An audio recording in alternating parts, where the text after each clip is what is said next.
E agora a gente tem de debater um tema fundamental que eu acho que está angustiando todo mundo, Janassi, que é essa perspectiva que está sendo colocada pelo governo do Estado das aulas serem retomadas agora já em 8 de setembro, né? Eu levantei alguns dados aqui da pandemia e até hoje, né, o Brasil já tem mais de 88 mil mortes, né, pela Covid. É um número absurdo, inaceitável, né? E só em São Paulo são 20 mil óbitos, 21 mil na realidade, e há mais de 2 meses a gente tem visto uma média diária de 1.000 mortes. E isso tem sido normalizado. É como se, naquele desastre lá da TAM em 2007, quando caiu um voo, foram 199 mortes. É como se caísse 5 daqueles todos os dias, por mais de 2 meses. E os governos tentam dar um ar de estabilidade. Eles falam em platô, né, como se isso fosse aceitável. A gente chegou a um nível estável, um nível de estável de 100 mil mortes, de 1.000 mortes diárias, como se fosse normal, beleza, vamos continuar caminhando. Isso é inaceitável, né? Em Poá, a gente já tem 71 óbitos pela Covid, são 1.033 casos, e 81 novos casos foram só nessa última semana, ou seja, a doença está circulando. E a prefeitura, inclusive, já realizou uma reunião no dia 23, agora de julho, com a educação complementar, que são as escolas de dança, de música, de inglês e etc. E provavelmente essa reunião está no sentido de orientar um retorno, né? E a gente sabe que as condições de segurança epidemiológica, seja pela estrutura da escola, seja pelo comportamento das crianças, dos adolescentes, enfim, tudo isso coloca as pessoas em risco, né? Inclusive, teve um estudo aí da Fiocruz que apontou que só em São Paulo 2.100.000 pessoas seriam expostas ao risco de contaminação, né? E no Brasil todo, mais de 9 milhões. E como que você está vendo essa postura do Dória, do Covas e desses demais prefeitos que têm tido uma postura que não dá para classificar de outra forma que não seja de genocídio, né? Edgar, o Dória publicou recentemente esse decreto 65061 de volta às aulas, indicando o dia 8 de setembro. Isso é muito grave, porque só o fato de ter um decreto de volta às aulas, num momento difícil como esse, você fez aí um panorama, traçou um panorama devastador, né, com 82 mil mortes no Brasil. Em São Paulo, nós temos já 22 mil mortes hoje, no total, 500.000 de pessoas contaminadas no estado, e por dia nós temos uma média de 350 pessoas morrendo, Edgar. Então, você publicar um decreto desse, volta às aulas, agora, é um crime, porque você está sabotando o isolamento social, está sabotando a quarentena, você está sinalizando que as coisas estão melhorando e não estão, elas estão piorando. Você colocou muito bem, estão querendo naturalizar as mortes. Por que isso? Porque justamente, Edgar, agora é a periferia que está morrendo, não é mais a classe média, os hospitais particulares estão sem superlotação, a classe média que tem convênio não morre, é difícil, só se tiver uma doença muito grave. Eles conseguem se tratar. Agora, esse boi que você falou está caindo na periferia. Por isso que eles estão naturalizando as mortes agora. Então, na periferia pode morrer à vontade, é uma limpeza social que o governo está fazendo, os governos estão fazendo. Há quem diga até e fale em eugenia, né, para livrar a Previdência, que morram os idosos, os pobres, para livrar o SUS, a escola pública. É uma forma disfarçada de fazer uma limpeza na pobreza. Por isso que é um genocídio. Não é à toa que o Bolsonaro está sendo denunciado no Tribunal Internacional de Haia, na Holanda. Tem várias representações contra ele. Inclusive, nós, se eu não me engano, fizemos a primeira. Eu fiz a primeira logo no começo. Mas tem várias contra ele, né? Ele tem mais de 50 pedidos de impeachment na Câmara dos Deputados contra ele, por conta exatamente disso. Agora, no estado de São Paulo é mais grave. São Paulo é o epicentro da crise na América Latina. O Dória jamais poderia ter feito esse decreto. O que nós vamos ter? Mais mortes, porque todas as pesquisas, todos os estudos, vários especialistas mostram exatamente isso. Nós temos 13 milhões de pessoas na área da educação. Se você contar alunos, professores, funcionários, 13 milhões representa 32% da população de todo o estado. Essas pessoas estão em casa.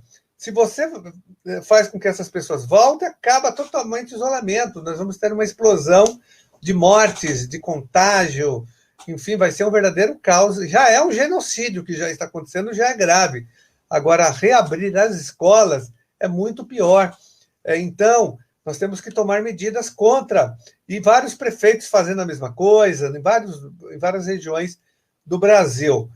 O que nós estamos fazendo de concreto? Primeiro, eu apresentei um PDL, um projeto de decreto legislativo na Assembleia Legislativa, que está tramitando, para revogar o decreto, porque a Assembleia Legislativa pode revogar o decreto do Alckmin, através de uma votação.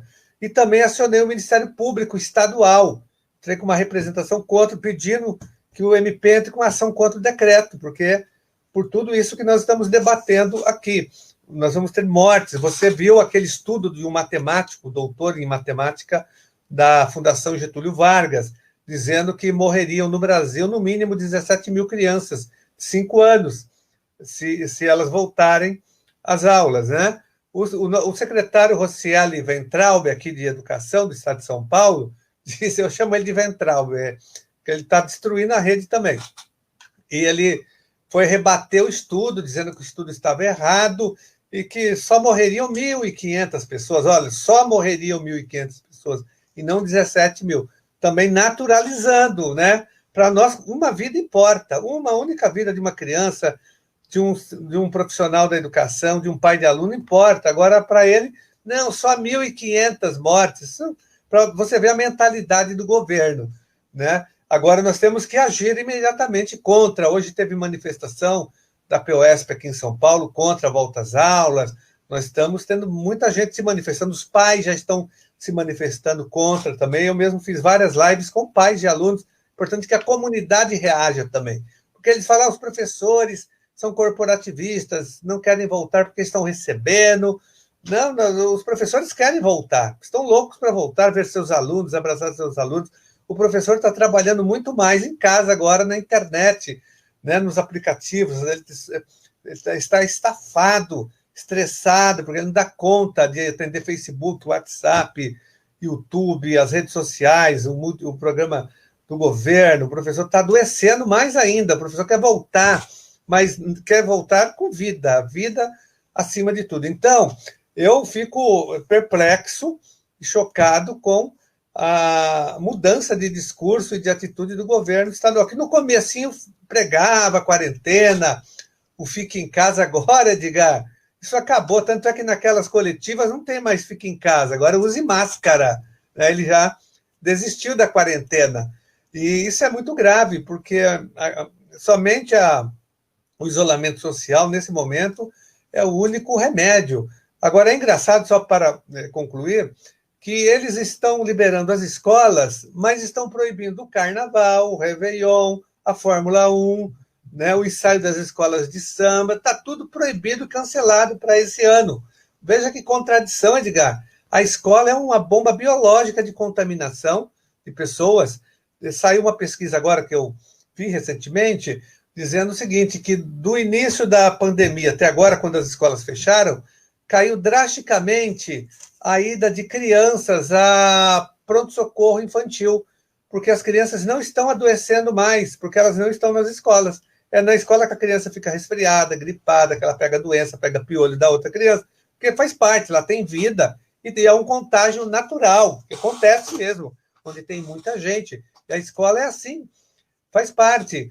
Imagine você o coronavírus numa escola, vai ser um desastre. Aí sim, é genocídio, a gente tem que dizer isso para a população e fazer um trabalho de conscientização para que a população não envie, não mande seus filhos para as escolas, porque tem criança já morrendo também, porque o vírus ele é misterioso, é traiçoeiro, é desconhecido, muitas crianças morrem, mas mesmo que elas não sejam os alvos preferenciais do coronavírus, elas são vetores, e como vetores eles contaminam os seus pais, os seus avós e os profissionais da educação, o professor, o agente de organização escolar. Então vai ser um genocídio total, uma mortandade jamais vista no Brasil. Por isso que a nossa luta é contra a volta às aulas. Bom, Janase, eu vou colocar algumas mensagens aqui do pessoal. A Maísa, ela está dizendo que o Dória muda as regras dos protocolos só por conta de voltar às aulas. Outro absurdo é responsabilizar os pais, ou seja, os pais vão assinar um termo de responsabilidade ao enviar seus filhos para a escola. Exatamente. A Maísa tem razão. Aí são duas coisas, viu, Edgar? Primeiro que o governo é covarde, ele vai jogar a responsabilidade para o pai. Olha só, é um governo covarde. Segundo, que ele está imitando o governo Bolsonaro, manipulando os dados, mudando os critérios, justamente para dar a impressão que é possível voltar às aulas. É o que estava fazendo o ministro da Saúde. Você lembra que eles queriam mudar a forma de cálculo do número de mortes, e aí teve muita reação contrária da sociedade, eles recuaram, mas eu tenho até dúvidas se os dados apresentados pelo Ministério da Saúde são esses. Eu acho que é muito pior, mas, enfim, eles abertamente queriam alterar os critérios. O Dória não só quis, como alterou, justamente para que haja volta às aulas. É uma irresponsabilidade gigantesca por parte do governo, né? A Tati, ela diz o seguinte, todos os países que tiveram o retorno presencial tiveram que voltar atrás da decisão, devido à onda elevada de contágios, né? A gente viu, por exemplo, no Chile, né, um surto de contaminação que ocorreu nas escolas. Teve um caso anterior, que eu ouvi nos Estados Unidos, que numa escola de canto, em uma sala de 60 alunos, eles depois rastrearam 52 contaminados. Nossa. Ou seja, quase todos se contaminaram dentro da mesma sala de aula, né? Você viu que agora, recentemente, a África do Sul fez essa volta atrás, tinha liberado as aulas, mas percebeu o erro, cancelou tudo. Paris agora fechou 70 escolas que estavam abertas, tinham autorizado, voltou atrás. E aqui em São Paulo nós estamos tendo já municípios com responsabilidade, Edgar, que o Poá deveria seguir, aí o prefeito de Poá deveria seguir o exemplo de Rio Claro. Rio Claro declarou agora que não tem mais aula nesse ano presencial, eles não vão abrir as escolas, porque o município tem também autonomia, ele não precisa necessariamente seguir a orientação do governo estadual do dia 8, então não precisa abrir. São Bernardo do Campo também anunciou que não vai reabrir no dia 8, e Santo André. Então tem vários municípios, né, que não entram na onda, não querem, e são aliados do Dória lá, o Orlando Morando, do PSDB, que pegou a Covid, tá dizendo que não vai reabrir as escolas. E Santo André também é PSDB, não vai reabrir. Rio Claro, eu não sei qual é o partido lá, mas Rio Claro já anunciou também que não vai reabrir. Então tem município já fazendo a resistência. Então é importante pressionar o prefeito aí, pedir para os vereadores entrarem nessa luta contra a volta às aulas na rede municipal de Poá. Pois é, Janase, a autonomia dos municípios, dos conselhos municipais de escola, ela não é exercida, né? Os municípios, em geral, acompanham os governos em toda a sua irresponsabilidade. Se o governo Dória aponta um retorno irresponsável, muitos deles acabam acompanhando. Então, é fundamental a gente ter essa pressão aqui para que a gente tome uma medida que é uma medida humanitária, né? Uma medida para salvar vidas, que é impedir o retorno às aulas, né? Pode falar, Janase. Não na verdade, o Dória, ele está atendendo os interesses econômicos da Fiesp, da Associação Comercial de São Paulo, dos donos das escolas particulares que querem voltar imediatamente, estão até fazendo carreata já, fazendo movimento de pressão. Aí eu tive acesso a um áudio agora de um desses movimentos de donos de escolas particulares, e eles dizendo quais seriam as palavras de ordem, mas tentando dizer o seguinte, que é importante voltar às aulas porque está tendo muita violência doméstica contra crianças, lugar de criança na escola. Você vê, estão desesperados. E o Dória está a serviço desses grupos econômicos, Fiesp, Associação Comercial, os donos das escolas particulares, né, entrou nessa lógica do bolsonarismo, que faz aquelas carreatas da morte aos domingos. Não sei se teve aí em Poá, mas em vários lugares nós tivemos as carreatas da morte dos terraplanistas bolsonaristas, que muitos deles já foram contaminados. Acho que agora eles acreditam que tem coronavírus. Infelizmente, eles só acreditam quando eles são contaminados. São incapazes de aprender com a experiência dos outros, né? Teve cidade na região aqui que teve, Mogi teve carreata, em Poá, felizmente não. Mas, infelizmente, tem gente que apoia esse tipo de coisa por aí. Inclusive, essa pressão das escolas particulares teve um caso bastante simbólico lá no Rio de Janeiro, com aquele vídeo que, não sei se você chegou a acompanhar, que o sindicato das escolas particulares veiculou um vídeo em que eles desqualificam os estudos que foram feitos epidemiológicos, né, dizendo que ciência é só a vacina. Então, fora a vacina, não existe ciência, e a conclusão é mais absurda. Então, voltemos às aulas, né? Nossa. Sem vacina, sem isolamento, sem nada. Então, é uma lógica que a gente não consegue entender, né? A Luísa, aliás, está mencionando aqui o que você comentou, né? Cancelar o Carnaval, o Réveillon, a Fórmula 1, mas os alunos, eles querem que volte às escolas, né? E a Eliana comentou um tema aqui que é relevante também, né? Porque o governo tem aproveitado essa situação, a Luana também comentou isso, o governo tem aproveitado essa situação para aprovar medidas que são antipovo, né? Medidas que são de ataques aos direitos, aos trabalhadores de conjunto, e também a educação, né? A Eliana mencionou aqui o problema do EJA, que a gente, no meio da pandemia, o governo está aproveitando aí para fechar as turmas do EJA, que se formam agora no meio do ano, e o governo, na prática, simplesmente está fechando essas turmas, professores estão ficando sem aulas, estudantes, jovens e adultos, que a gente tem mais de 1.700.000 analfabetos no estado, e o governo tem fechado turmas de EJA, né?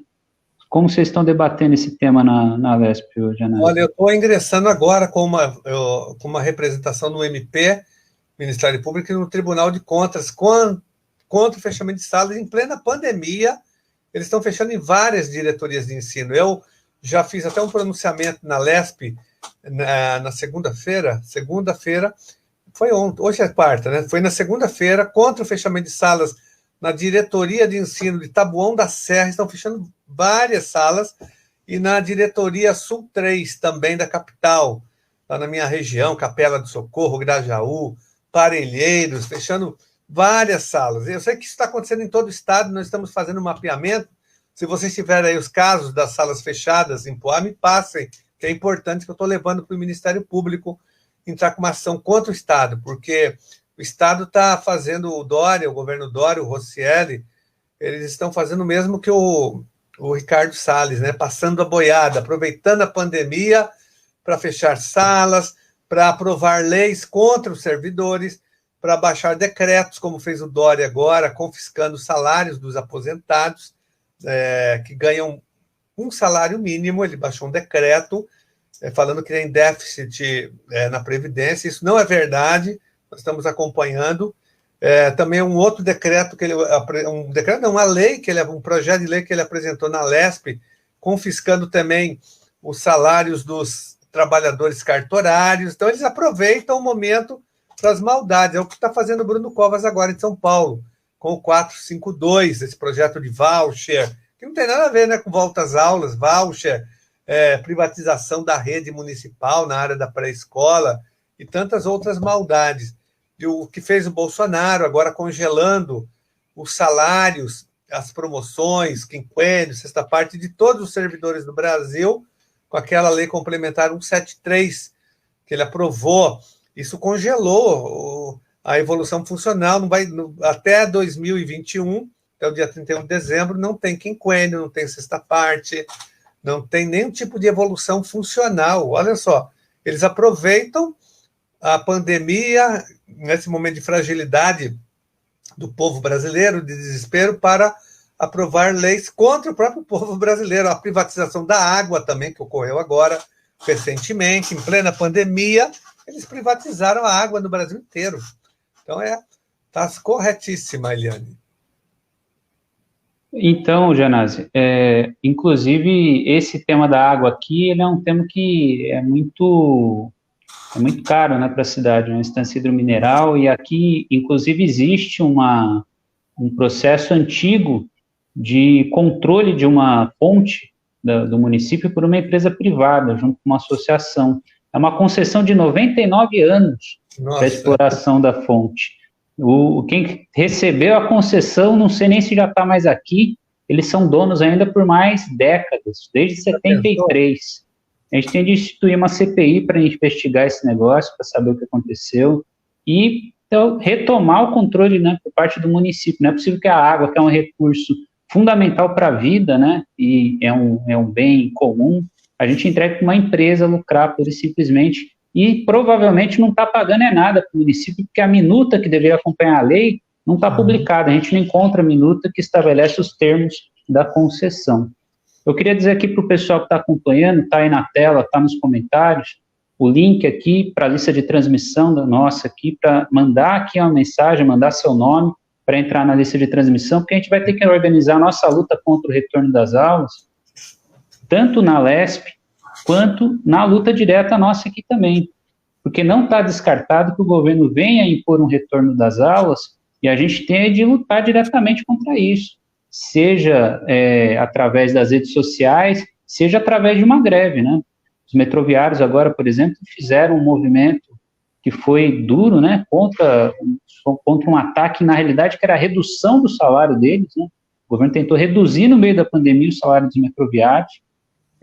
Ontem, acho que todo mundo sentiu a alma lavada com o Altino respondendo ao Rodrigo Bocardi, lá no SPTV, né, tentando desqualificar a greve dos metroviários no meio da pandemia, e enquanto a gente vê 42 bilionários acumularem aí 27% de acúmulo de patrimônio. Eu estava calculando, Janase, esses 27% no aumento do patrimônio deles é 210 milhões de reais. Bilhões, aliás, 210 bilhões. Isso aí é quase o orçamento do ano do estado de São Paulo, que é 230 e pouco.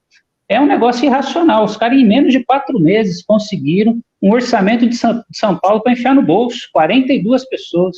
E a gente fica, às vezes, pensando, não tem dinheiro, não, vamos apertar o cinto. Enquanto a gente aqui aperta o cinto, não tem dinheiro para fazer nada, perde o emprego, perde tudo, a gente tem 42 bilionários enfiando São Paulo no bolso. É um negócio de louco, né? Em plena pandemia. Em plena pandemia. Janase, então, eu queria aqui que a gente entrasse agora nesse tema de como a gente pode fazer para organizar a nossa luta contra o retorno às aulas, contra o problema desses ataques, por exemplo, o fechamento de turmas no EJA. Como que a gente pode organizar? É uma dificuldade grande, a gente sabe disso, está no meio de uma pandemia, e a gente queria debater um pouco, né? As ideias que a gente pode ter para enfrentar esse quadro, além das iniciativas que a gente já tem tido aí, sua parte, dos demais deputados das bancadas do PSOL e dos lutadores que a gente tem por aí ao nosso lado. Edgar, são duas lutas, né? Uma municipal e uma estadual. Como os municípios têm uma certa independência, mesmo que o Estado volte, os municípios podem resistir às redes municipais, sobretudo. Então, acho importante que vocês, aí em Poá, façam um movimento de resistência, acionando o Ministério Público Local contra a volta às aulas, protocolando, vocês podem protocolar um documento na Organização Mundial da Saúde e um na organização, e também um na OEA, na Comissão de Direitos Humanos, falando que vai ter um genocídio em Poá, e vai ter, com certeza. Então, isso é importante. E vocês podem fazer isso com muita tranquilidade. E organizar, sobretudo, acho que a nossa grande arma são os pais. Quando a comunidade escolar perceber, já está percebendo, já tem pesquisa mostrando que 73% das pessoas no Brasil são contra a volta às aulas, porque entendem que elas estarão enviando seus filhos para a morte. Essa é a verdade. Então, já tem muita resistência, mas é importante organizar essa resistência em cada cidade, em cada região, para que as redes municipais não votem. Acho que vocês, que já têm um nível de organização em Poá, chegaram num patamar, num estágio importante de organização, eu sei que vocês já estão fazendo isso e vão dar uma grande contribuição nesse trabalho de conscientização. E tem a nossa luta estadual, que daí tem o decreto do Dória, que ele determinou. Mas o que haverá é greve geral, Edgar.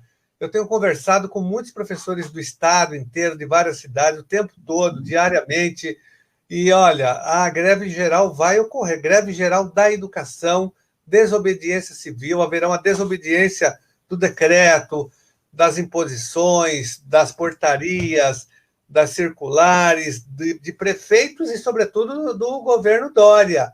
Eu tenho certeza, todas as entidades representativas do magistério, dos servidores em geral, são contra a volta às aulas. A POSP é contra, o DEMO, a PASE, a FUSE, o CPP é contra. Em São Paulo também a Profem, o Simpem, o Sinesp, o CEDIM, o Sindicep, a Confederação Nacional dos Trabalhadores em Educação é contra. E aqui em São Paulo, no estado de São Paulo, tem algo acontecendo importante, viu, Edgar? Que os servidores do judiciário, o escrevente, o oficial de justiça, esses trabalhadores, não juízes, não a magistratura, os trabalhadores do judiciário entraram em greve, porque o TJ soltou uma ordem, um comunicado, uma deliberação, obrigando os servidores a voltarem agora na segunda-feira, no dia 27. Eles não voltaram, decretaram greve, chama greve sanitária. Eles continuam trabalhando em casa, trabalho remoto, só que eles não voltam aos fóruns, às comarcas, porque eles não querem morrer. Logicamente, então eles estão em greve, inclusive na sexta-feira agora eu vou fazer uma audiência pública com eles na Lesp Online, lá um ato de apoio à greve deles. É importante vocês acompanharem, porque eles são os primeiros a entrarem em greve, né? E eles são do judiciário, estão desobedecendo o desembargador. Né? Não é pouca coisa, não. Estão fazendo enfrentamento contra. São 40 mil, Edgar. 40 mil servidores em todo o estado de São Paulo, enfrentando a magistratura, enfrentando os desembargadores, mas, sobretudo, o desembargador, o presidente do Tribunal de Justiça. O Ministério Público Estadual também determinou a volta no dia 3. Me parece que eles vão resistir. Então, já está tendo resistência. Então, a gente tem que acompanhar esses movimentos. Mas o TJ, com certeza, 40 mil servidores não voltaram, mesmo com a ordem, com a determinação de volta no dia 27.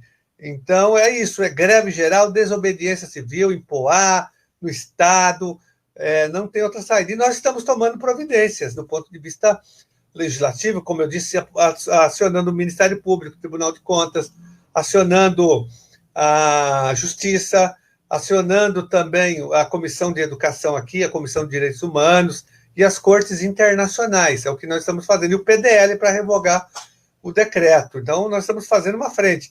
Assim, uma frente no Legislativo, no Judiciário, e uma frente com o movimento social organizado. É isso que tem que ser feito. Eu quero pedir para o pessoal que está acompanhando para curtir e compartilhar a live, para mais gente alcançar esse debate, vai ficar gravado, então todo mundo pode acompanhar depois, é parte fundamental da organização da nossa luta daqui para frente.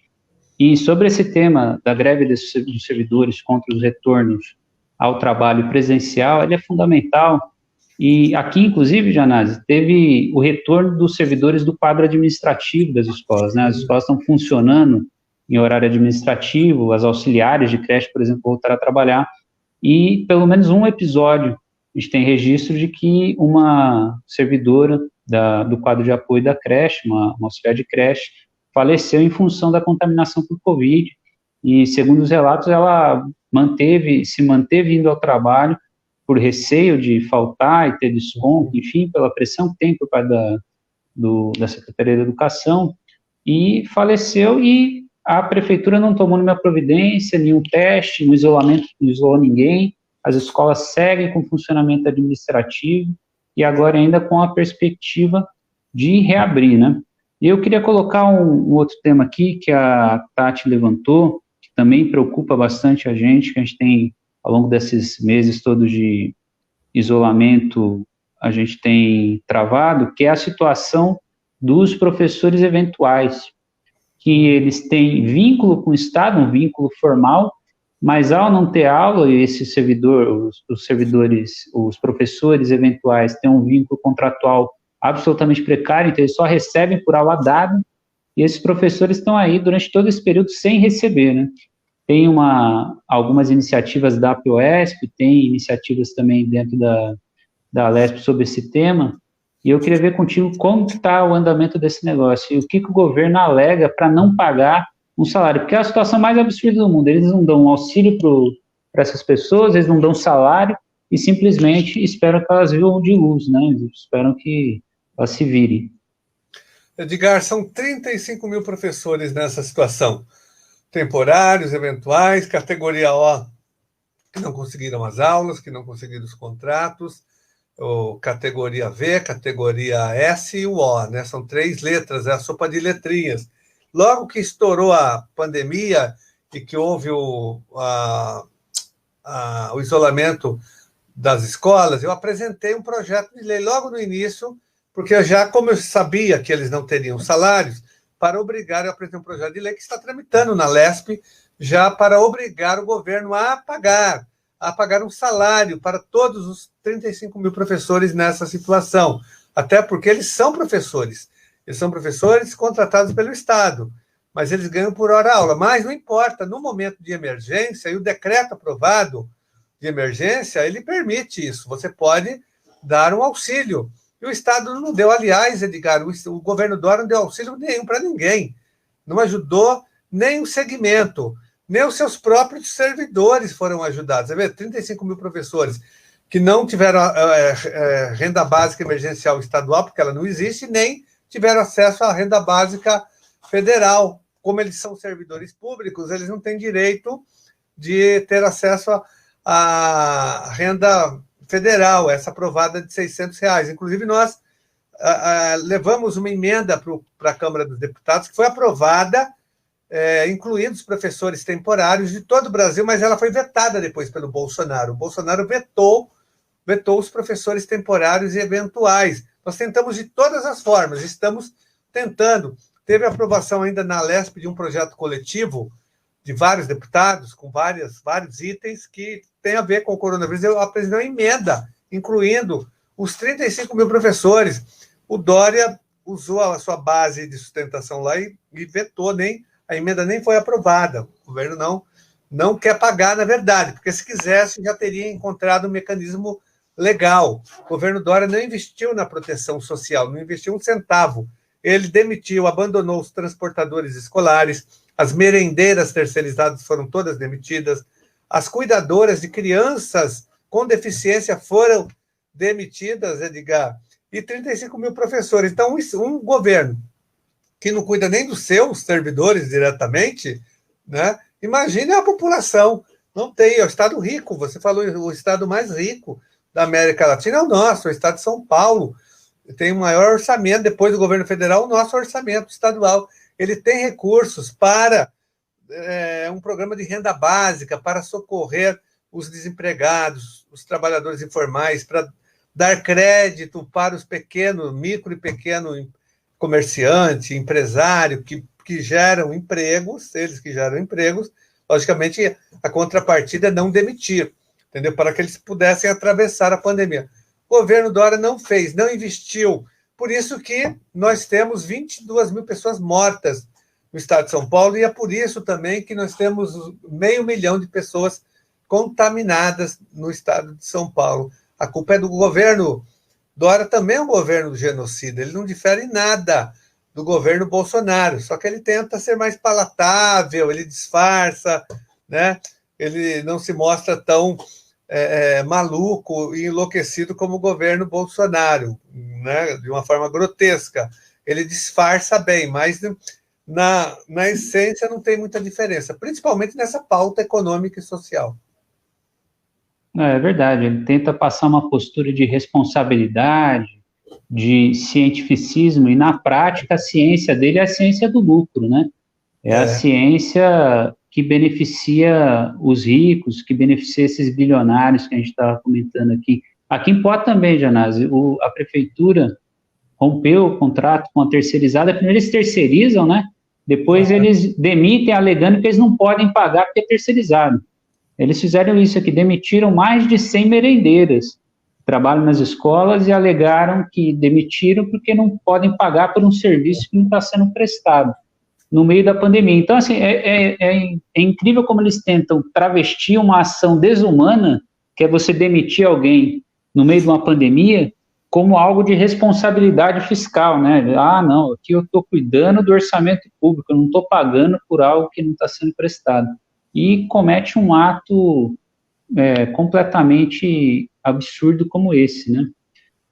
E, bom, Janase, a gente já vai caminhando para o fim. Eu vou ver aqui a Rita de Cássia, ela colocou aqui: enviando seus filhos para a morte, trazendo o vírus para suas casas, que na maioria tem seus avós, vai ser um genocídio. Ela está comentando, então, que se mandar as crianças para as escolas, crianças tendem a trazer o vírus para casa, né? E isso vai ser, de fato, um genocídio. Então, Janase, eu queria... Ela foi bem precisa, a Rita. Não, a Rita foi direto ao ponto. É isso mesmo, Rita. Rita tem razão. É isso que vai acontecer e é isso que nós temos que alertar os pais, viu, Edgar? Essa é a nossa função agora, conscientização do povo, da população.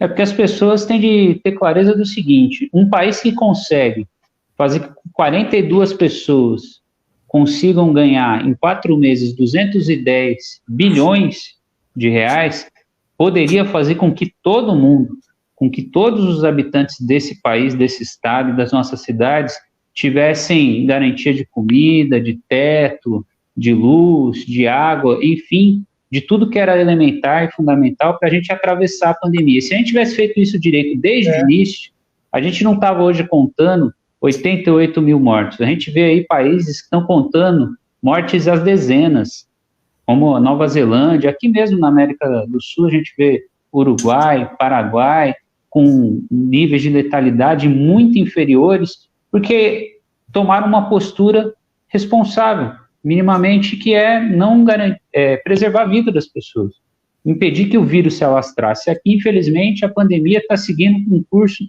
quase que natural, porque as medidas de contenção são tão precárias que elas não foram capazes de evitar essa tragédia, né? Não é à toa que a gente vê os negacionistas, como o Trump, o Bolsonaro, e a turma que segue aqui, fingindo como Dória, como o Jean, aqui na cidade também, que finge ter alguma responsabilidade, seguem comandando os nossos países para a beira do precipício. A gente vai vendo os números de mortes cada vez aumentarem mais.